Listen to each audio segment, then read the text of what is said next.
Hello you, it's Sunday night folks, it's Audio Who time again, and it's the turn of Doctor number 8 in a whole new era for Paul McGann, as the aftermath of the Lucy Miller era is now in full swing, as he is at the end of his terror, looking for hope, and Strax tries to provide it in the first story of the Dark Eyes saga, entitled The Great War. We have France in World War One. We have glowing smog. We have soldiers violently ill. And we have a train and a chateau. And a doctor who's not all he seems. What do we think? Well, you're able to find out before we get to that? Well, let's get to this. It's your panel this evening. Joining from Tottenham, it's Phil. How are we doing, Phil? Hello, good evening, farewell. I mean, not farewell. Good evening. There you I go. thought it was going, yeah, I was expecting the sound of music to start there with the Von Tramp family. Thanks, Phil. All from in the Saxon's own bed. How are we doing, Jake? Very hot here. Hello from my dominion. Indeed. No, we're not in Dominion, we're in Dark Eyes, but thank you. Yeah. Good to see you, mate. It's Monday morning. He's from down under. He has a thunder. How are we doing, AJ? Hi guys, how are you? It's freezing here. Yeah. 6 more months of winter, I see, mate. Not a problem. And from the sublimely cold to the piping hot, it's Texas Tim Welch. How are we doing, Tim Welch? Destroy and be free. Indeed. That's great advice for us all. And otherwise, from NYC, it's Mr. Momadine. How goes it, Will? Hey now, Preacher's back tonight. Yes, Preacher is rolling along with season 3. So, guys, as I alluded to, this takes place shortly after the events of To the Death. You have Paul McGann's 8th Doctor seemingly at the end of his tether, winging his way to the end of the universe. Quite a lot of the incarnations seem to like to try and do that. Looking for hope. We have an intervention from the Time Lords, and Strax shows up to try and provide that hope. We subsequently end up in World War I France, where we're introduced to Ruth Bradley's Molly O'Sullivan, a no-nonsense vet, and Irish to boot. Let's see, opening thoughts. All right, AJ, the Great War, mate. Paul McGann, Ruth Bradley, and sulking in the background as a mysterious character who will soon be revealed, Toby Jones. Yeah, I like the way the story opened, where the Doctor is basically flying with the TARDIS and he's talking to it, and he's trying to coax it along like the version of the Doctor. The story sort of moves at quite a fast pace, with the Doctor getting overwhelmed by the mustard gas and all that sort of stuff. I like the story. I like how it's not giving too much away, because it's a 4-part story, so it's sort of like the classic serials. It's essentially the first part of a 16-part story. Yeah, but it feels like the serials, the old classic stuff. Yep. So, yeah. We'll get more into it later with his penny whistle and all that too. Yeah, the penny whistle, yes. I love the penny whistle. Just wait till later on when we get to the tardy box. But, cool, mate. Timbo, The Great War, Paul McGann and Ruth Bradley. It's a good start, but that's what it is, though. It's just a start. Yep. I mean, it's just like you've already established. It's one of 4 stories in this box and one of 16 with the other 3 boxes. It does a good job of introducing the new characters, and it does a good job of presenting. Well, to be fair, this was a relaunch for the 8th Doctor. They made a big publicity push with the photo shoots, new costume, new haircut. And I don't know if it's because it was the anniversary year, but they were really doing a big push for this, and it's good. It is good. It's but again, you can't really judge it by this one episode, because this is just the start. And it like I think Will mentioned a while ago, it's you want to just go to the next one. I mean, you don't really want to stop right there at the end of the episode. So, well, but it's a good beginning. Indeed. Jake, Paul McGann, what do you reckon? This is how a series should start. I adored this story. I love the setting. I absolutely adore Ruth Bradley's character. She's just so good in this. And I love the beginning bit, like AJ said, and is in the TARDIS, because it shows this Doctor, after losing Lucy, how vulnerable he is in this story, because he's a bit all over the place. So it's sort of making Molly into would I say the main character? Like the main character, the Doctor's just off to the side, like following her about sort of thing. I really like this story, and I'm so glad the Daleks didn't show up to near the end, because I just loved the whole, it's just the Doctor trying to figure out what the fuck's going on. And I really like that, without having the Daleks come in screaming all the way through it. And it was such a good wartime story. Having the Daleks at the end is a good little cliffhanger, and it was needed, and it was a good story, but I'm just glad it wasn't Daleks, explosions and stuff. It was a really solid story for me. Very good character piece, like Tim said. Very good for introducing a new character. Okay, mate, not to worry. For those of you who love your Daleks, there's plenty of those to come later, but I'm glad to report, these 16 stories in this set, they don't overshadow them by a lot. There's maybe 4 or 5 stories with a minute for a call, so go figure. Well, The Great War, what do you reckon, mate? Oh my God! This is a box set that I didn't listen to yet because I wanted to wait to listen to each one of them while we do a review on it. Mm-hmm. This one stands out real great on how the Doctor's dealing with Lucy Miller, and when you listen to it, because of the cost of the photo of the box set like that, you know who his companion was going to be like that. But when you listen to it, you don't really know who it is yet, because you hear Molly O'Sullivan, and then of course her friend, you got the sick friend, and then you got the sick friend that was her friend, her Kitty. employer, Yeah. Kitty, and then of course the other one who showing, you can say, an infatuation to the Doctor, but that's Molly's opinion of it.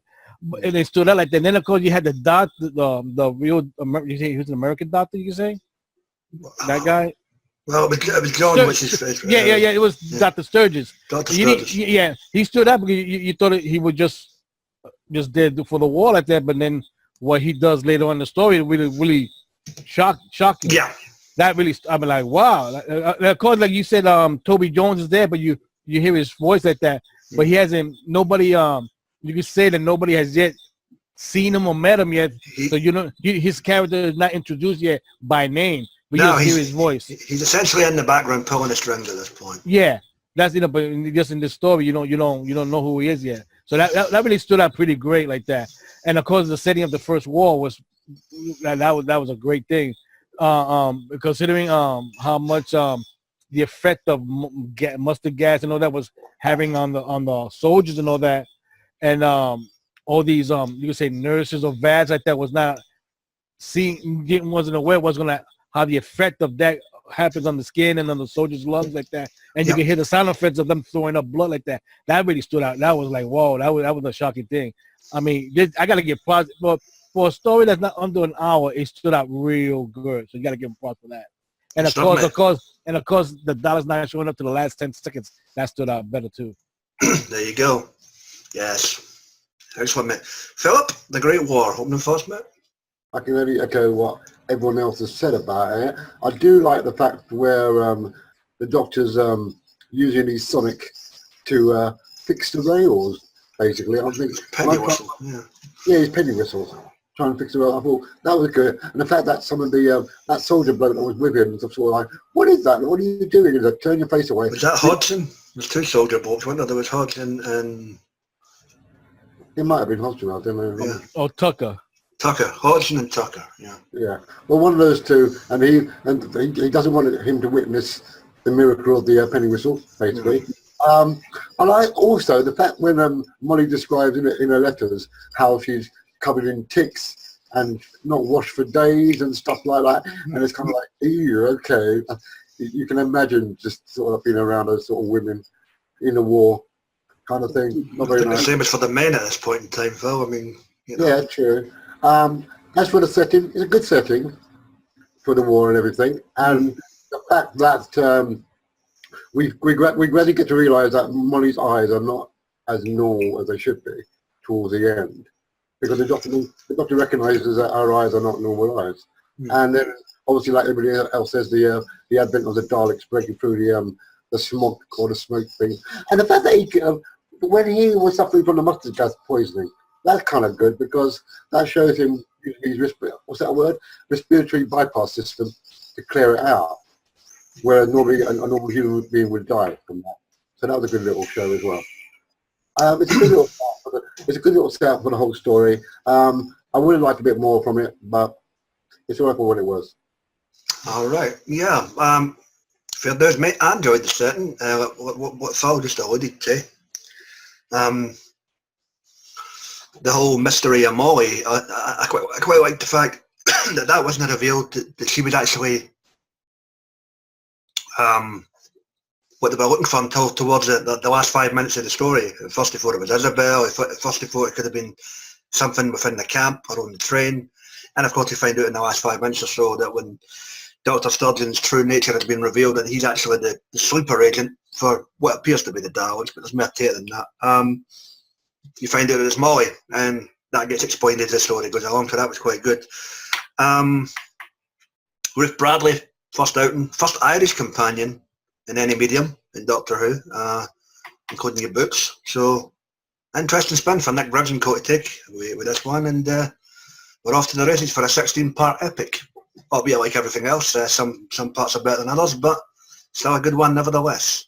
Very enjoyable start to a good 16-part tale, folks. Right, guys, any events or circumstances that stood out for you? Well, what do you reckon? Well, of course, what stood out was the Molly character, because even though she's a VAD, you could in her letters and then the way she was talking, they didn't have respect to them. But they thought of them as, you know, only a volunteer that wasn't Scrubbers and cleaners and fixers. Yeah. But she's telling that after a while she almost became like a nurse by being trained right there, watching the doctor do the operation to the soldiers like that. So like, you know, so that was a great thing. And of course the way she protected her friend Kitty, who got infected in a messed up way like that.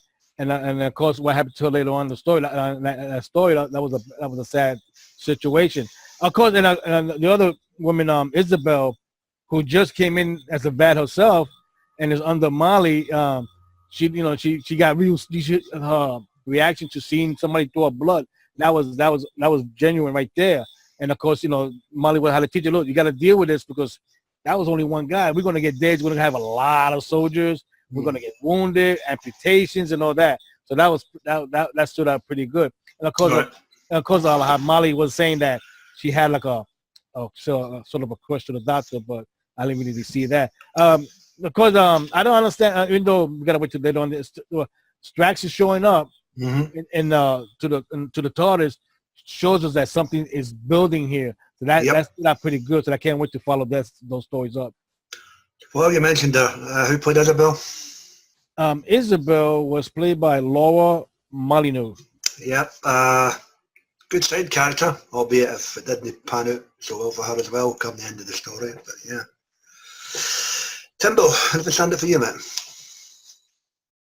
Well, it was interesting you guys pointed out that you don't know that it doesn't seem like Molly's going to be the companion at all because this other girl's kind of smitten with the doctor. And I think they try to make Molly a bit unlikable because she's always like judging this other girl and saying, "Oh, is that your boyfriend?" That kind of thing. And she really has a bad opinion of the doctor, thinking that he's just a lout that's forever shouting women's name while he's convulsing or whatever. Yeah. So that's an interesting take on it. Is that Jim Carter that plays Straxus? Straxus was played by Peter Egan. Oh, he's regenerated again, apparently. Yeah. Oh, okay. So yeah, but yeah, this I guess they do kind of you only find out about her in the last minute or so that she's the one that he's been looking for. So that's a pretty clever way to delay that to the last scene. That's pretty cool. So, somewhat similar to when 60 picked up Constance, I guess.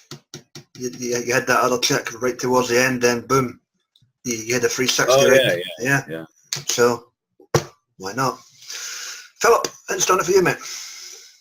The only segment of the story that really stood out for me was the train segment when it's being sort of like slightly derailed sort of thing.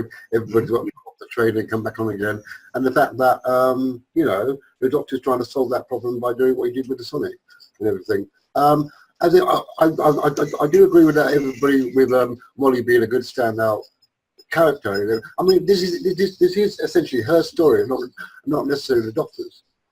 because it centers more on her than himself.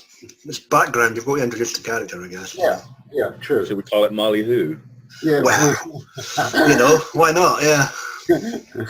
yeah, we could do. This time it was Clara Who on TV anyway, wasn't it? So why the hell not? You know. True. And I would have liked, although the doctor at the beginning, the doctor's in the TARDIS and he's being demeaning by smashing up the TARDIS with a pickaxe and all that. Yeah. That was kind of like, what are you doing, man? That's your ship you're damaging. But he just wants it all to end, basically. But of course, Stratus gives him another direction to go into. And that's well. I've really had an interesting conversation with Stratus when he's the one offering hope. When generally he's the itch that you can't scratch.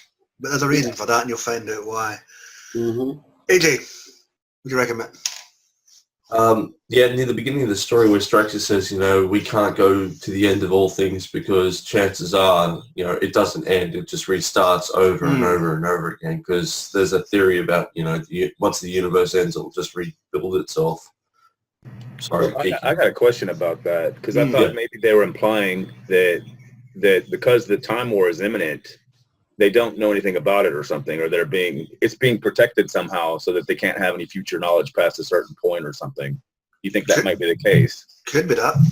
Yeah, could be. Yeah. Also, the point where the Doctor fixes the train tracks together with the sonic screwdriver, welding them together basically with sound waves, that was really cool. Yep. The whole thing with the fog, I like that. It was like, this mystical gas fog that was just following them constantly. He didn't think it was anything other than, either mustard gas or something else. And then they find out it's the time winds from the time vortex. Time winds, yeah. Yeah, so I thought that was a really good twist. Almost sort of TV series-wise, new series, a bit. Okay. Damn those time winds. Jake, anything for you, mate? I like the relationship between Molly and her friend that was dying. Isabel. Oh no, Kitty. Sorry, my bad. Kitty. Kitty. Really good.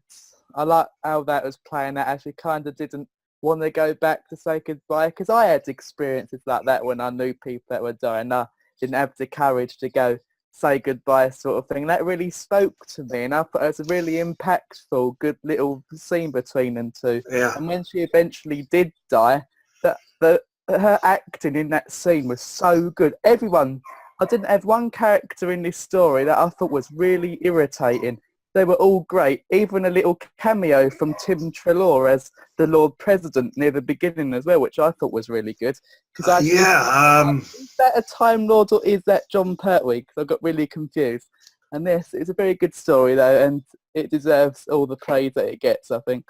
Yeah, back in the day before he took her free, Tim Treloar was getting some cameo work and this was one of them. So go our Welsh buddy Tim. For me, like the guy that alluded to, the end result with Kitty and everybody else in that basically waiting to die tent was somewhat horrific. Talk about dusty dust within seconds. The time winds certainly sorted them out. Hodgson and Tucker, who played them well? Tucker was by Alex Mallison. Mm-hmm. And which one? Hodgson was John Banks. Yeah, John Banks seems to be cropping up in a lot of these now, so he's forever on the payroll. But also Kitty was also Kitty and the matron was done by Beth Chalmers. Finally, a different voice other than their own for Beth Chalmers.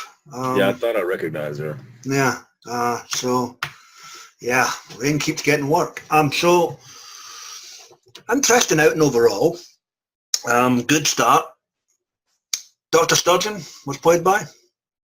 Dr. Sturgeon was played by Jonathan Forbes. And then another one who's forever on the body payroll. Keep paying these people, Nick Briggs. Yeah, good stuff. Dr. Sturgeon, I thought his reveal as the sleeper agent was quite, not so much expected, but when somebody out of the loops kind of shows up towards the end like that, you kind of go, okay, what's his game? And as it turned out, he's part of the the whole time one's in the dark situation. No, in reality, I thought he was going to be a red shirt. Well, yeah, there you go. But there's plenty of red shirts, but he wasn't one of them. So, by the time you get to the end of this thing, Molly and the Doctor escape his tent. Dr. Sturgeon can't kill them because obviously they needed a lie for some reason. They're fleeing the chateau, and up pops Nick Briggs for his obligatory Dalek story, which we'll be covering next time we hit the set. So, we look forward to that. And with that, guys, open mic portion of the cast. Anything else you want to bring up before we get us rated in the can? I have a question also about, do you think that, I mean, how badly did the unavailability of Ruth Bradley affect the overall rest of the series? Because wasn't the second set delayed by 6 months? I can't remember that at all. And like it had to be, didn't he pretty much write her out for a while and write Livchenko in until they recast her in fourth box? She was available for some. Basically, in set 2 and set 3, she was able to do 2 at the 4. Oh, really? Okay, so, yeah, I couldn't remember. Yeah, so I think they stuck Livchenko back in there to fill the void. And by the time you get to disc 4, it's, well, you'll know what happens once we get to the end of disc 4, but yeah, essentially you've got 2 companions as of this box set 2. But there's a reason for that, and some masterfully delightful baldy man will show up and we'll have some great stories to talk about down the road. You mean the host? Hello, you. Yes. I'm just wondering. I'm sorry, Phil, but Dick Briggs wrote the entire set, didn't he? Like, so I wonder how much that affected him. The fact that the actress was not really available. Did they have to bring in Livchenko for that reason, or did you know what I mean? Like, I'd be interested in the behind the scenes. They don't mention it. Since this is box set 1, I doubt the benefit behind the scenes with regards to once we get to box set 2, you might get an answer on that. It's been a while since I felt the behind the scenes. Right, is this the one where I don't Careful, know. Phil, this is one story only. Yeah, I know. Is this the episode where we're alluded to him changing his hair and clothes, or was that in the next episode? No, it was already announced. This was in the, you could tell by the photo in the box set cover. It's kind of weird. No, but in the story, I don't know. Yeah, because you could tell he's wearing the jacket already. Remember the mud? He's wearing the velvet one. Yeah, and of course his hair is longer because that's yeah. I It's shorter actually. Yeah, I could have sworn that at some point in the story, he's changed into a different outfit. Here's the thing. It's kind of confusing because they took all the publicity stills with the shorter hair and the new gear and all the rest of it. For what I recall, he actually changes clothes throughout this set, but the actual haircut, I don't think happens until sometime in Doomsday. Remember he did that? And he actually Doom goes and gets Coalition, the haircut. yeah. It's kind of weird. It's fucked up, I know, but yeah, that's technically what it was. Was it the one in San Francisco? You get into the bar, earthquake, right? Yeah. So kind of weird, but there you go.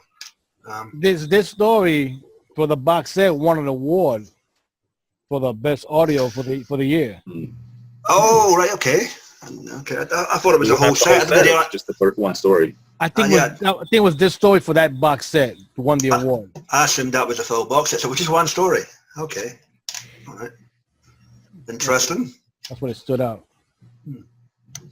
Anyone else, guys? Yeah, I like how the Doctor's basically choking to death on the mustard gas, and yet he's still trying to scan and he's trying to communicate what's going on. You know, he's basically still doing this whole thing. Mm-hmm. All right. Just one wee side note for me. I found that you could tell how pissed off I was at the beginning of this story when Straxus shows up, because it's a case of, did Susan turn in? I'm going, whoa, what the fuck? Yeah, that was out of nowhere. I mean, yeah, you just left her stranded back on Earth and her son's been killed, so yeah. Accuse your granddaughter, why don't you? Yeah. I think that was just to show his state of mind. He's not. Yeah, that's true. He's been very upset. He's been alone for too long, probably. Yep. Very bad at being alone, as Clara says. So, anything else, guys? No. Well, it's that time again. Well, always know that man is the only animal that makes bargains. You won't see a dog exchange bones, but they will share a bitch. And if If you don't believe us, just ask Tom Ellis. Plenty of bargains made in Lux. So guys, Dark Eyes, story number 1, The Great War. Paul McGann and Ruth Bradley. Hey Jay, what do you guys out of 10, mate? I'm going to give it a 9. It was a very good, solid story for the opening of this new saga. Okay, mate. 9 is fine. Well, what does NYCU say, mate? This story's going to get one of the rarities. A perfect 10. It's a great start. Holy shit. It's a great start for the Bucks. I can't wait to listen to the other ones. Not very often we give 10 folks, so I was very happy. Philip, what does Tottenham say, mate? Tottenham gives this a, I'll give it a 9 as well. I mean, there's not much bone on the meat on the bone, but it's giving you something. Yeah, but that meat guy like something good juice for you, dude. Yeah, Philip likes his meat. Not quite enough for him to give it a 10. Yeah, sure. So yeah, give it a 9. Okay. Cool. Jake, what do you say about it? I'll have to go with Will and give it a 10 too. Holy crap, break at the Bugles. Alright, cool. Timbo, what's the number from Techico? Yeah, I'm gonna go with a 9 because it's all start. It's just the start. You can't really rate it on its own, except being only the very beginning of what is a big epic story. So I'll give it a 9. Okay, and I'll concur with that. As the origins, as the formulaic embryo stage of a 16-part epic. With that in mind, it gets a 9 from me as well. And we're off to the races with Molly, the Doctor, the Tardy Box, amongst other things, as we head down the road. And with that, guys, done, dusted, and finito for yet another Sunday evening. So leave us to divulge what we'll be doing next week. Kind of a strange one. We have done Companion Chronicles before, but we're doing one of a little bit of a different nature next week. Shock horror. We have an outing for Christopher Eccleston's Ninth Doctor, ably performed by Nicky Briggs himself. And Phil? It's called, I think it's right, The Window on the Moor. The Window on the Moor. We figured, what the hell? We don't know when we're going to get another set of this. There's only 4 of them. Let's get them in the can as we rotate Doctors. So The Window on the Moor, we'll give that a shot, folks, and we'll see how Nicky Briggs gets on. He doesn't know bad, to be fair, for what I recall for that first story, but we'll see what the panel think. As usual, guys, please check out our buddies on the wonderful wacky world of the YouTube. You get the guys and dolls that Geeks assembled with their TV, audio head and movie reviews. You get Dr. Freedom, his news broadcasts, Amiga Files, and the adventures of Dr. Freedom and Eric. You've got Johnny Blue, Sammy Carter, Mike Shannon, whenever he's online. Pissing the Coin might be back, seems what I mean. Well, according to a cryptic Facebook post, only time will tell. And with that, it's Sunday night. It's time for beer, and as well alluded to, it's Preacher episode 3 later. Be excellent to yourself, folks, and each other, and we'll see you next week. Keep on trucking.